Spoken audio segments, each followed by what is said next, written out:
जाम उल्फत का पिला दो या रसूल, अपना दीवाना बना दो या रसूल। जाम उल्फत का पिला दो या रसूल, अपना दीवाना बना दो या रसूल। जाम उल्फत का पिला दो या रसूल, अपना दीवाना बना दो या रसूल।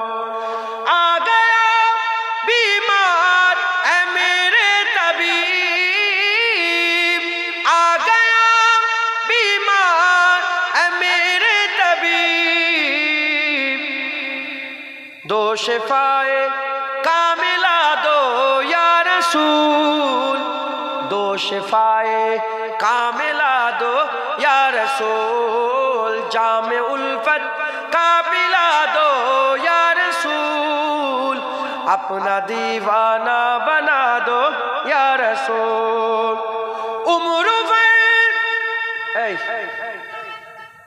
उम्र भर तेरी सना खानी करूं, उम्र भर तेरी सना खानी करूं, हर रुकावट को हटा दो या रसूल, हर रुकावट को हटा दो या रसूल। जाम उल्फत का पिला दो या रसूल, अपना दीवाना बना दो या रसूल। ख्वाब में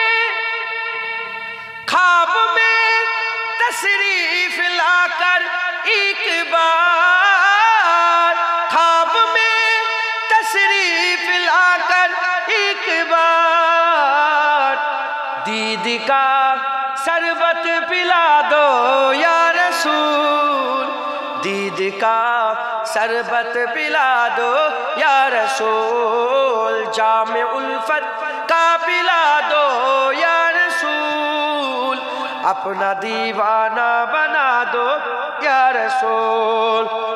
ओ कभी भी उठ नहीं सकता जिसे,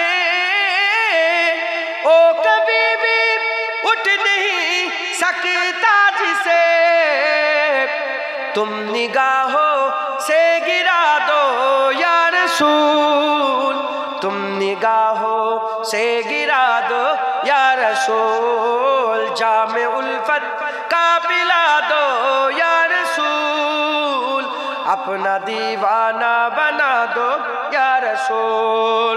बख्श देगा हर खता मेरी खुदा, बख्श देगा हर गुनाह मेरी खुदा, बख्श देगा हर गुनाह सबकी खुदा।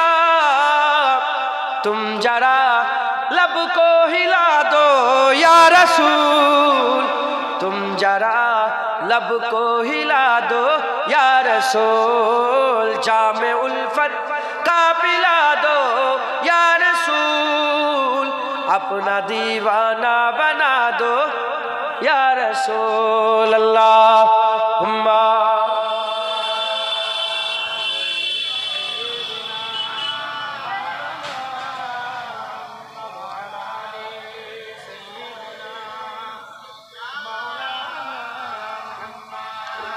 प्यारे हाजिर मजलिस, আল্লাহ নিয়ে এসে হাজির করেছেন দুজার কথা আল্লাহ পাক বলাচ্ছেন, বলছে আল্লাহ কবুল করেন সকল আল্লাহুম্মা আমিন। আর কি জোরে আল্লাহুম্মা আমিন। হুজুর পাক ডাক করছেন, আমি বলেছি নবীর জিকির করা আল্লাহর সুন্নত, আর আল্লাহর জিকির করা নবীর সুন্নত। একবার জোরে বলেন, কার সুন্নত বড়? আল্লাহর সুন্নত না নবীর সুন্নত? নবীর সুন্নত বড়। বড় কে? সুন্নত বড় কার? আল্লাহ। এজন্য নবীর জিকিরকে আল্লাহ বড় করে দিয়েছে। এজন্য আল্লাহর নাম মাহমুদ আর হুজুরের নাম মোহাম্মদ আল্লাহ রেখেছে। মাহমুদ যার মাহমুদ প্রশংসিত আর মোহাম্মদ অনেক বেশি প্রশংসিত। আল্লাহর নামে প্রশংসার থেকে নবীর নামে প্রশংসা কি বেশি? আল্লাহ এ কেমন কেমন করে হতে পারে যে আপনার নামে শুধু প্রশংসা, হুজুরের নামে বেশি প্রশংসা? আল্লাহ বলে বুঝিস না, সবাই মিলে আমার প্রশংসা করেছে তাই আমি মাহমুদ হয়েছি। আমি আল্লাহ একা নবীর প্রশংসা করেছি তাই তোদের সব্বাইয়ের প্রশংসার থেকে আমার প্রশংসা বড়, তাই তোদের প্রশংসা আমি মাহমুদ হয়েছি, আমার প্রশংসায় হাবিব মাহমুদ হয়ে মোহাম্মদ হয়ে গেছে। একবার জোরে বলেন হ্যাঁ হুজুর সাল্লাল্লাহু। এদের পীরের সাথে ঝামেলা নেই, যারা ওয়াহাবি আছে এদের পীরের সাথে ঝামেলা নয়, ওটা মুখের কথা। বলে পীর আবার কি, এটা মুখের কথা। আর যারা এখনকারের দেওবন্দ, সে যে এরা হচ্ছে ওয়াহাবিরা দেওবন্দ নয়, দেওবন্দের পীর মুরিদি আছে। আশরাফ আলী থানভী সাহেব দেওবন্দি ছিলেন, উনার পীর মুরিদি ছিল। কাসেম নানতুবি, রশিদ আহমদ গাঙ্গুই সাহেব দেওবন্দি ছিলেন, উনাদের পীর মুরিদি ছিল। হাজি এমদাদুল্লাহ মুহাজির মাক্কি সাহেব রহমাতুল্লাহ আলাইহ আশেকে রসুল ছিলেন, নিজে ঘরে মিলাদও করতে, রসুলুল্লাহকে সালামও দিতেন, দাঁড়িয়ে দাঁড়িয়ে সালাম দিতেন। আশরাফ থানভী সাহেব পীর দাঁড়িয়ে দাঁড়িয়ে সালাম দিতেন, জোরে বলেন। আনোয়ার শাহ কাশ্মীরি রহমাতুল্লাহ আলাইহ জগৎ বিখ্যাত আল্লাহর ওলি ছিলেন, দেওবন্দ জামাতে। শুনছেন আপনারা? এখনকার দেওবন্দ, এরা দেওবন্দ না, এরা ওয়াহাবি, এরা আহলে হাদিস, লামাজাবি, তারপরে কি বলে গায়ের মুকাল্লেদ, তারপরে সালাফি, এরা ওই দল। এক কথা এরা ওয়াহাবি। এরা কি বলে? ওয়াহাবি। ওয়াহাবি পীর আবার কি? কেন পীরের বিরোধিতা করবে না? কেন অলির বিরোধিতা করবে না? এরা নবীকেই মানে না খাজা হুজুরকে মানবে, এরা নবীকেই মানে না বড় পীরকে মানবে, এরা নবীকেই মানে না তোমার দাদা হুজুর মানবে, এরা নবীকেই মানে না। যদি বলে হ্যাঁ মানি, কেমন মানো? মরা মনে করো? নবীকে মরা মানো? শয়তান। নবীকে মরা মনে করো?